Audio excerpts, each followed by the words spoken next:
तूने भारत का भ्रमण अच्छा बता तो लोग कैसे तो गंगा आगे लगती है कहते माँ सुनो तो गंगा ये क्या सुना कि मेरे तट पर लोग आए और जिन्होंने से नियम बनाए कि प्राण जाए पर वचन न जाए।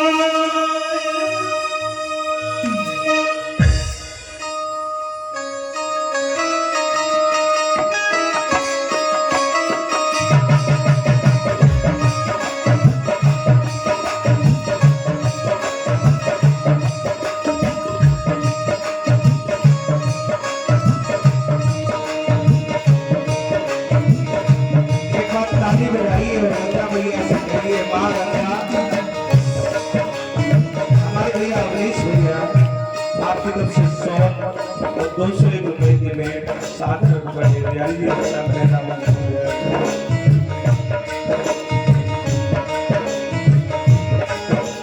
गंगा बिचारी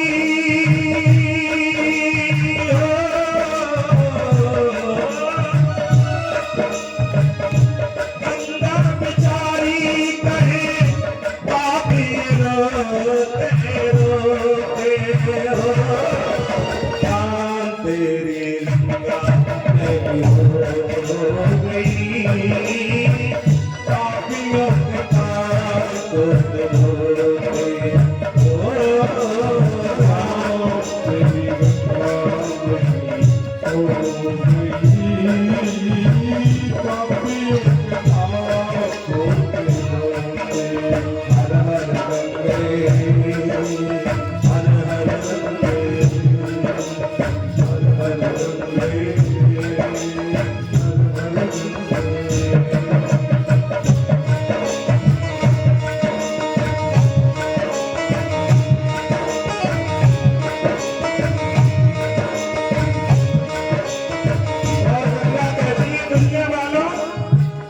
कितना पावन लेकर आई मैं अमृत सा पानी हो कितना पावन लेकर आई मैं अमृत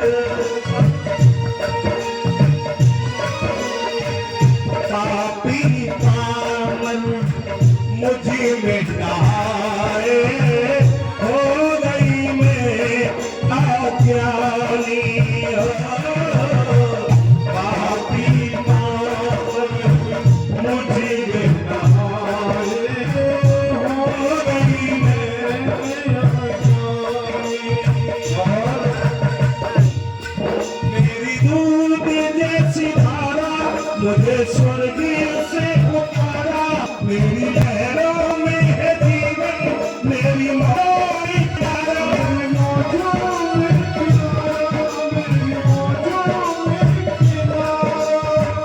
नदी और नारी दोनों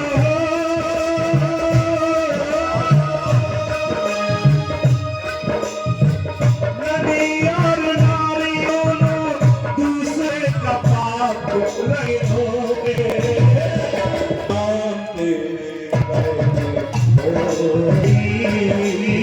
पापियों के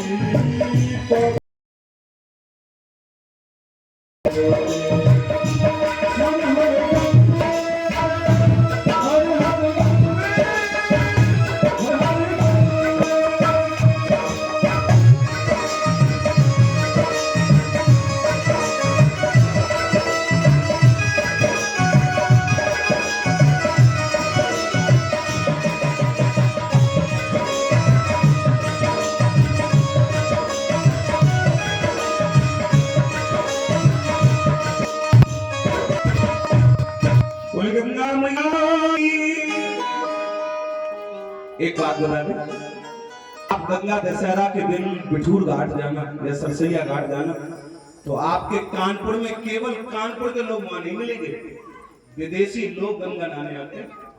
मैंने एक दिन न्यूज़पेपर में पढ़ा था, मैं यही कानपुर में था उस समय, तुम्हारे कानपुर में ऑस्ट्रेलिया का एक क्रिकेटर आया था जिसका नाम था स्टीव बा, अपने भाइयों की अस्थियां लेकर के आया था यही बिठूर घाट पे।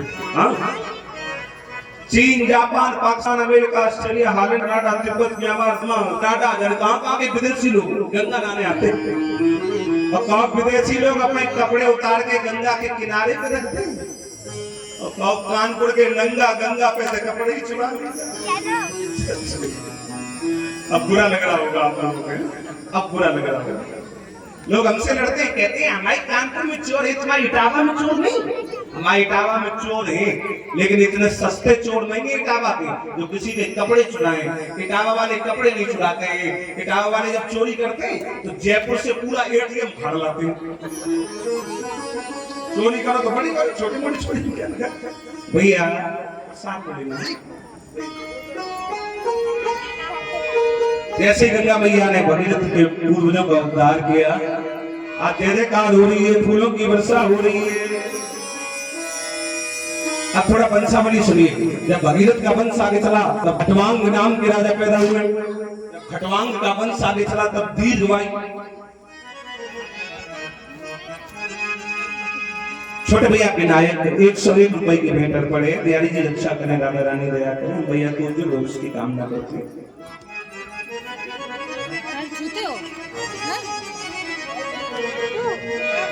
जब खटवांग का वंश आगे चला तब दीर्घवायु, और जब दीर्घवायु का वंश आगे चला तब महाराज रघु पैदा हुए। अरे धन्य है महाराज रघु।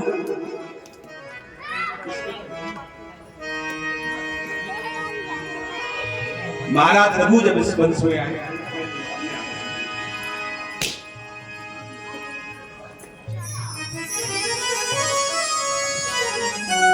हमारी भेंट की तरफ से भगवान के लिए भेंट प्रसाद और पुष्पहार से सादर सम्मान करने, यानी कि रक्षा करे, राधा रानी दया करे। भैया जब महाराज रघु इस वंश में आए तो राजा रघु के आने के बाद इस वंश का नाम रघुवंश पड़ गया। सब लोग इसे रघुवंश कहने लगे, फिर सूर्यवंश नहीं कहता। एक चौपाई है मानस में, आप लोगों ने खूब सुनी होगी, खूब पढ़ी होगी, सबको याद होगी ये चौपाई। कौन सुनिए। रघुकुल रीत सदा चली आई, रघुकुल रीत सदा,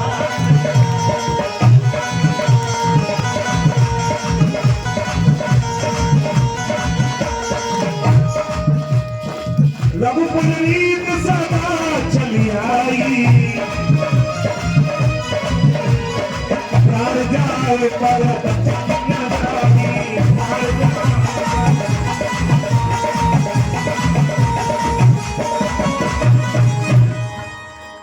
अब जो रामायण के जानकार हैं मानस के, उनसे पूछो ये चौपाई कहाँ की है, तो वो बताते हैं जब कह गई वरदान मांग रही है तब महाराज दशरथ कह रहे हैं, है ना, वही की तो है।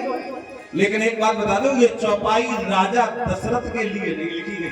अगर ये चौपाई महाराज दशरथ के लिए होती तो चौपाई में लिखा होता दशरथ कुल रीत सदा चली गई, है ना, या ये लिखा होता सूर्य कुल रीत सदा चली आई। इसमें रघु का नाम क्यों आ गया बीच में? इसका मतलब ये चौपाई राजा रघु के लिए ही लिखी गई। कब लिखी गई ये हम आपको बता रहे हैं, सुनो। जब राजा रघु राजा बने तो राजा रघु ने सिंहासन पे बैठने के पहले एक कसम ली, शपथ ली। जैसे आजकल मंत्री शपथ समारोह होता है, ऐसे पहले राजा महाराजाओं का शपथ होता था, कसम होती थी। महाराज रघु ने कसम ली, मैं वेद पुराण को देवताओं को साक्षी मान के कसम ले रहा हूं, मैं अयोध्या में किसी भी व्यक्ति को किसी प्रकार का दुख नहीं होने दूंगा, सबको प्रसन्न रखूंगा। ये राजा रघु ने कसम ली। जब राजा रघु राजा बन गए तो राजा ने सोचा चलो गांव में आज सबसे पूछ ले, किसी को कोई दुख तो नहीं है, नहीं तो हमारी कसम बेकार हो जाएगी। महाराज रघु सबके दरवाजे पे जा रहे हैं, भैया तुम्हें कोई दुख तो नहीं? माताएं कहती है नहीं, कोई कष्ट नहीं, राजा होता हमारे रघु जैसा। सब लोग बड़े प्रसन्न, बड़े खुश। जैसे ही राजा रघु आगे चले तो एक गली में कुत्ता पड़ा रो रहा था। महाराज रघु ने सोचा ये कुत्ता रो रहा है, अगर गांव वाले मेरी प्रजा है तो ये कुत्ता भी तो मेरी प्रजा है, लाओ देख ले ये क्यों रो रहा है। महाराज रघु ने जैसे ही नीचे उतर के देखा तो उस कुत्ते की जांघ में कीड़े पड़ गए। महाराज रघु जान के इसीलिए रो रहा है, बेचारा इसको दर्द हो रहा होगा, उसके जांघ में कीड़े हैं। महाराज रघु ने सोचा लाओ कीड़े हम सब निकाल के बाहर कर दें, उसके दवा लगवा दे तो ये सही हो जाएगा। महाराज रघु ने जैसे ये कीड़ा निकाल के बाहर फेंका तो जितनी जोर वो कुत्ता रो रहा था उससे ज्यादा वो कीड़ा तड़पने लगा। राजा रघु पड़ गए चक्कर में। राजा रघु ने सोचा अगर ये कुत्ता मेरी प्रजा है तो ये कीड़े भी तो मेरी प्रजा है, भाई रहते तो मेरे गांव में एक कुत्ते को बचाने के चक्कर में हजारों कीड़े मर जाएंगे तब तो हमें और पाप लगेगा। महाराज रघु ने सोचा अब क्या करूंगा। महाराज रघु ने कहा मैं सूर्यवंशी राजा रघु हूं, मैं न कुत्ते को मरने दूंगा न मैं कीड़ों को मरने दूंगा। राजा रघु ने निकाली तलवार और अपनी ही तलवार से राजा रघु ने अपनी दाहिनी जंघा को चीर दिया। जैसे ही राजा रघु ने अपनी जंघा को चीरा कुत्ते की जांघ से एक एक कीड़ा निकालने और अपनी जांघ पे रखते गए, अपनी जांघ में भर लिए सब कुत्ते की जांघ के सब कीड़े निकाल के अपनी जांघ में भर दिए। कुत्ता का घाव तो 2-3 दिन बाद सही हो गया।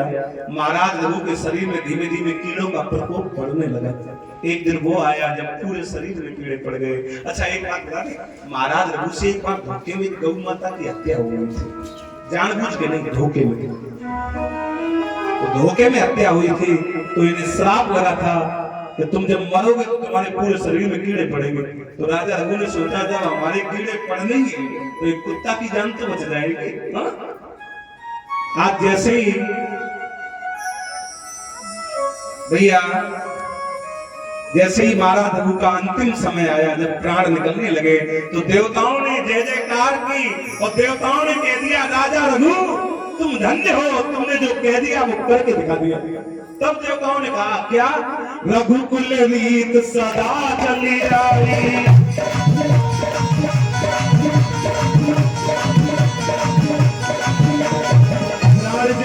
पर वचन न जाई,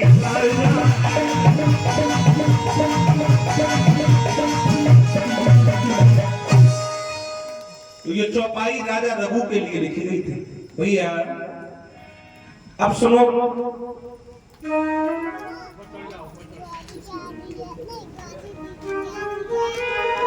भैया महाराज रघु का वंश जब आगे चला तब अच्छा कुछ लोग कहते हैं, कुछ लोग क्या सब लोगों ने सुना होगा पढ़ा होगा, रावण को राम ने मारा। राम जी की कोई ताकत नहीं थी जो रावण को मार लेते, राम जी की ताकत नहीं थी, सामर्थ्य नहीं था। जिस बाण से रावण मारा गया वो बाण महाराज रघु के तरकस से निकला हुआ था। अब ये बाण कहां से कहां पहुंच गया ये तुम्हें हम बता रहे हैं, सुनिए सुनो। जब महाराज रघु राजा बने तो राजा रघु के घर में कोई बेटा नहीं है, कोई बेटी नहीं है, तो महाराज रघु ने यज्ञ करवाया, पुत्रेष्ठ यज्ञ, बेटा पैदा होने के लिए पुत्र की कामना से।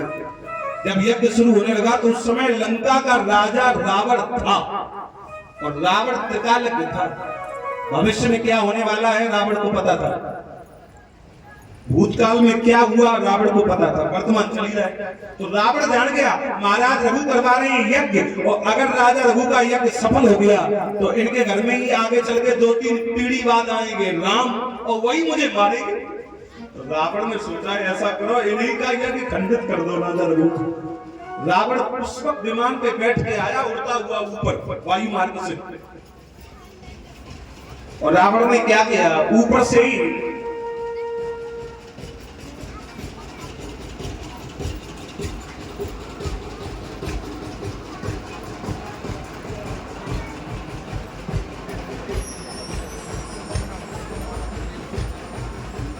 हमारे बड़े भैया राजेंद्र भैया फौजी भैया 101 रुपए और भगवान के लिए प्रसाद साथ रख पड़े, बिहारी जी रक्षा करें, राधा रानी दया करें भैया। अब जरा ध्यान देना, रावण ने जैसे ही ऊपर से उड़ते हुए आया, हवन कुंड के ऊपर आया, तो रावण ने महाराज रघु के हवन कुंड में गाय का मांस डाल दिया। जैसे ही गाय का मांस डाला तो जलती हुई ज्वाला प्रकट हो गई, कह राजा रघु मैं तुम्हें कच्चा चबा दूंगी। महाराज रघु कहने लगे हमारे तो हवन करते करते पूरे हाथ जल गए, तुम हमसे ही नाराज हो रही हो माँ, क्या गलती हो गई हमसे? उस शक्ति मैया ने कह दिया तुम्हारा हवन कुंड खंडित हो गया, किसी ने गाय का मांस डाल दिया इसमें। महाराज रघु बोले माँ हमें तो पता नहीं किसने डाला है। तो शक्ति ने कहा ऐसा करो रघु, तुम अपने तरकस से निकालो 31 बाण, बाण फिट करो और उसमें मुझे फिट कर दो, बाण छोड़ दो, मैं उसी को मार दूंगी जिसने तुम्हारे हवन कुंड में गाय का मांस डाला होगा। ठीक है मां। महाराज रघु ने अपने तरकस से निकाले 31 बाण, उस शक्ति को 31 बाणों में फिट किया और जैसे ही बाण छोड़ने चले राजा रघु, तो राजा रघु ने एक निवेदन की मां जा तो रही हो लेकिन उसी को मारना जिसने मेरा हवन कुंड खंडित किया हो, है ना, जिसकी गलती हो उसी को मारना। अगर तुम्हारे सामने कोई माँ बहन बेटी आ जाए तो मेरे बाण कभी माँ बहन बेटियों के ऊपर नहीं चलते, उसके पैर में गिर जाना, उसके बार मत करना। शक्ति ने कह दिया ठीक है। जैसे ही 31 बाण छूटे और जो ही लंका की अटारी में खनखनाने, तो रावण जान गया मेरी मौत का सामान आ गया। रावण जान गया मैं मरूंगा तो नहीं मालूम से मरूंगा। तो रावण ये भी जानता था कि ये राजा रघु के बाण है और राजा रघु के बाण माताओं बहनों के ऊपर नहीं चलते। रावण भाग के गया, मंदोदरी से बोला मंदोदरी ये जो बाण आ रहे हैं हमें मारने आ रहे हैं और ये माताओं बहनों पे बाण नहीं चलते हैं, तो तुम अपनी डगरिया और चुनरिया उतार के दे दो तो हम ओढ़ के पहन के बाण हमें मार देना। अब मरता क्या ना करता भाई, मेरे पति के प्राणों की बात है। तो मंदोदरी ने क्या किया, मंदोदरी ने अपनी चुनरिया तो उतार के दे दी और अपनी डगरिया की नड़ा की गांठ खोलने लगी। तब तक ये बाण बिल्कुल पास में आ गए। रावण ने जैसे ही अपना काल सामने देखा तो रावण इतना डर गया, मारे डर के मंदोदरी के लहंगा के नीचे छुपके बैठ गया। बाण जैसे ही पास में आए, मंदोदरी खड़ी है, रावण छुपा है, मंदोदरी ने अपना आंचल फैला दिया। वो 31 बाण आए मंदोदरी के आंचल में शांत होकर चुनरिया में गिर पड़े। अब रावण बाहर निकला, रावण ने वो 31 बाण लाए और लंका की एक अटारी के खंभे के भीतर चिनवा दिए। अब हमें कौन मारेगा, अब तो हमारा काल खंभे के अंदर बंद है, अब कौन मारेगा। जब रावण सीता का हरण करके लाया तो मंदोदरी बहुत समझाए और सारे में पूरी बात कह जाए। सुधी न तुम्हें रघुवीर बाण की, महाराज रघु जैसे वीर के बाणों की तुम्हें याद नहीं है, तो यही लंका में रखे खंभे के भीतर और तुम दूसरे की घरवाली चुरा के लाए हो। माफ कर देंगे, उन्हें वापस कर दो। राम जी बड़े दयालु हैं, माफ कर दो, अभी भी समय है। रावण सीता को तो वापस न करे और मंदोदरी को अकेले कमरा में खड़ो करने को, अकेले 2 पे 2, और रावण बड़ी जोर गरजे और चिल्लाए को जगजोधान मोय समाना, हमारे बराबर दुनिया में कोई वीर है कि तू मरी जा रही है।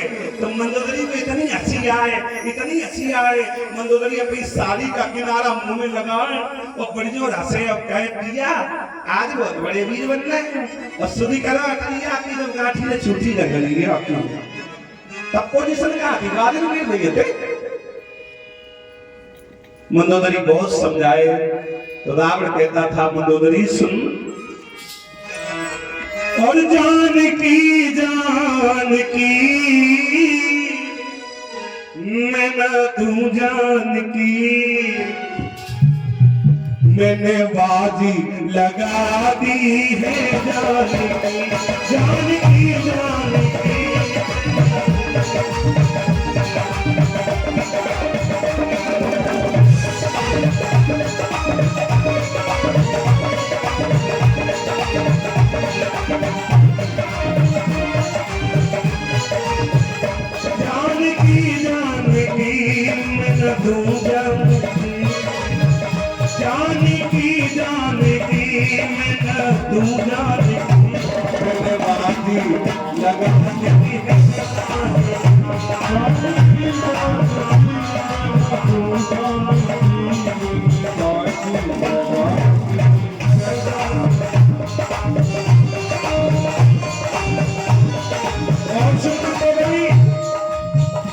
मुझको परवाह नहीं है मेरी जान की,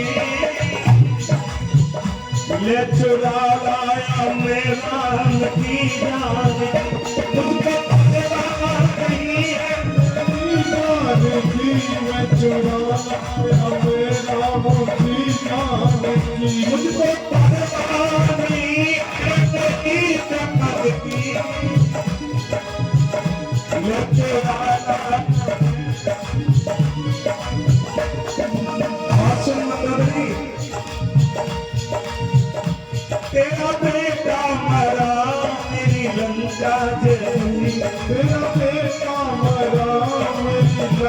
तेरा बेटा मरा मेरी लंका जली, अब न वापस करूंगा मैं जाने की। तेरा बेटा मरा मेरी लंका जली, अब न वापस करूंगा मैं जाने की। अब न वापस करूंगा मैं जाने की। अब न वापस करूंगा मैं जाने की।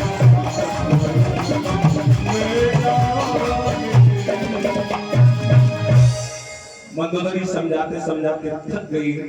रावण ने सीता को वापस नहीं किया। अब देखना, जब राम जी रावण को मारते मारते थक गए, रावण मरा नहीं, तो ये पूरा भेद विभीषण जी जानते थे। विभीषण जी ने कहा प्रभु राम, रावण ऐसे नहीं मरेगा। फिर कैसे मरेगा? बोले लंका की अटारी में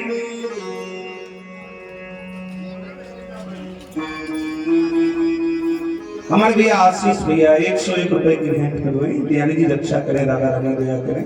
विभीषण जी ने पूरा भेद बता दिया, रावण ऐसे नहीं मरेगा प्रभु। फिर कैसे मरेगा?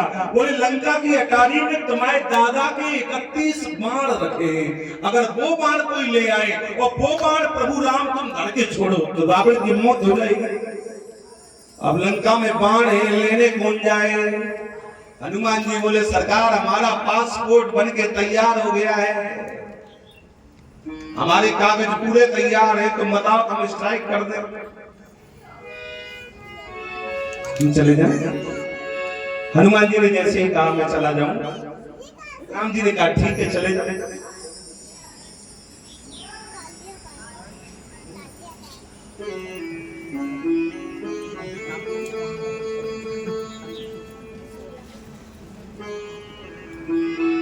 हमारे दीदी की तरफ से अनसुईया से 101 रुपए की भेंट पड़े, बिहारी जी रक्षा करे, राधा रानी दया करे भैया। तो देखिए जब हनुमान जी लंका में गए तो जहां पे सीता जी बैठी हुई उस जगह का नाम था अशोक वाटिका। मानस में 2 वाटिकाओं का वर्णन है, एक है रावण की अशोक वाटिका, एक है राजा जनक की पुष्प वाटिका। एक वाटिका में मिलन हुआ है, एक वाटिका में वियोग हुआ है। हनुमान जी जैसे ही पुष्प वाटिका में आए, वृक्षों में जाके छुप के बैठ गए और राम जी की कथा कहने लगे। हनुमान बैठ के, सीता जी सुन रही। हनुमान जी कह रहे हैं क्या? ये रामायण है पुण्य कथा श्री राम की, ये रामायण है पुण्य कथा श्री राम।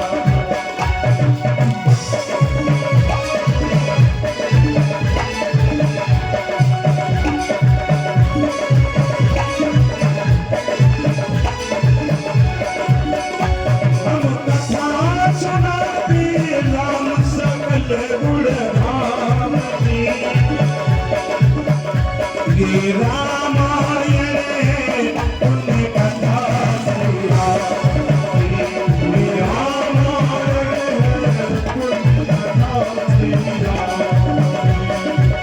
जम्बुली में आर्यावर्ते भरतखंडे, एक पावन नगरी बसे अयोध्या नाम। ये रामायण पुण्य कथा श्री राम।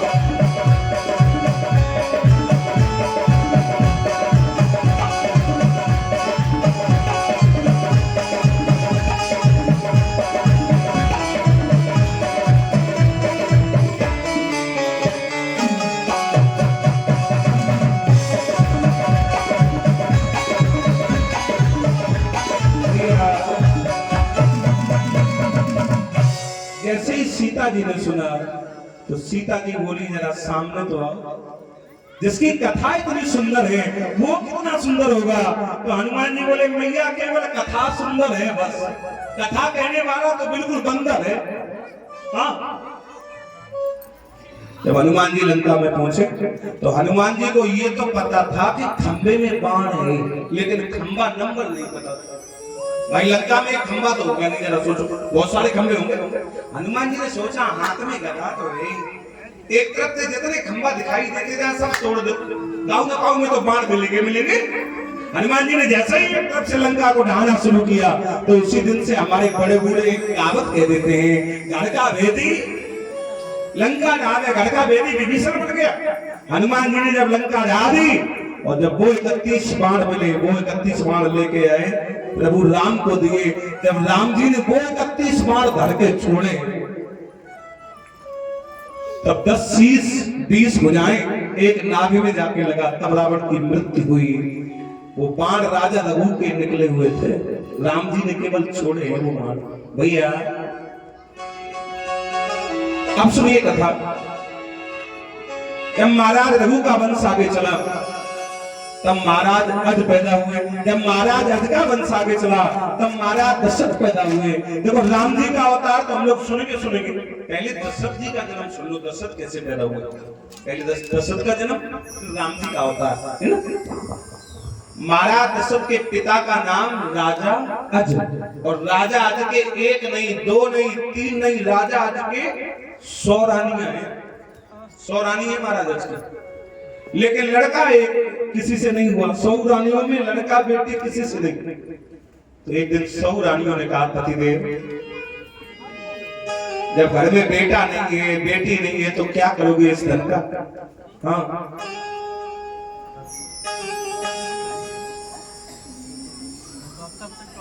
ये गरीबों में बांट दो, जब घर में संतान नहीं है। राजा जी ने कहा, बात तो सही कह रही है देवी।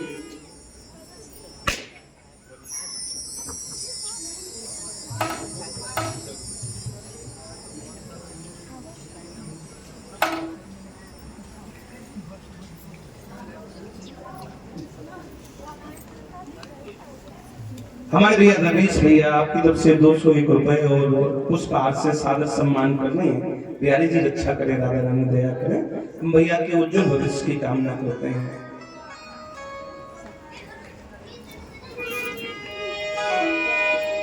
राजा की रानियों ने कहा, पतिदेव सुनो, पिया राम नाम में मन दीजो मेरे